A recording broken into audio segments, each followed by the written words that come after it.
ওয়ালাইকুম রহমতুল্লাহি ওবারাকাতু। আজ শোনাবো 69 নম্বর সূরা হক এর শানে নজুল।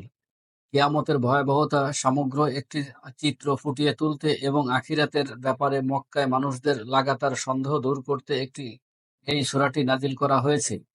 কিয়ামত যে অবশ্যই সংগঠিত হবে, এ সবাইকে আল্লাহর সামনে একদিন দাঁড়াতে হবে। খুব জোর দিয়েই আল্লাহ তাআলা সে কথা এখানে তুলে ধরেছেন। সেই সাথে আগেরকার জাতিগুলোর পরিণতি স্মরণ করিয়ে দিয়েছেন।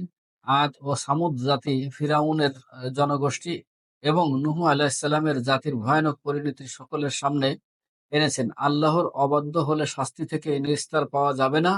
মক্কার কাফিরদের একটি বৈশিষ্ট্য ছিল, তারা এই কোরআনকে অস্বীকার করতে গিয়ে বহু হাবিজাবি কথা বলে বেড়াতো। কবির কাব্য বা গণকের গণনা, আরো কত কি। এই সূরার দ্বিতীয় অংশে আল্লাহ তাআলা নাজিল করলেন, আল্লাহর রাসূল কোনো কবি বা গণক নন, আর এই কুরআন কোনো কবি বা গণকের সৃষ্টি নন।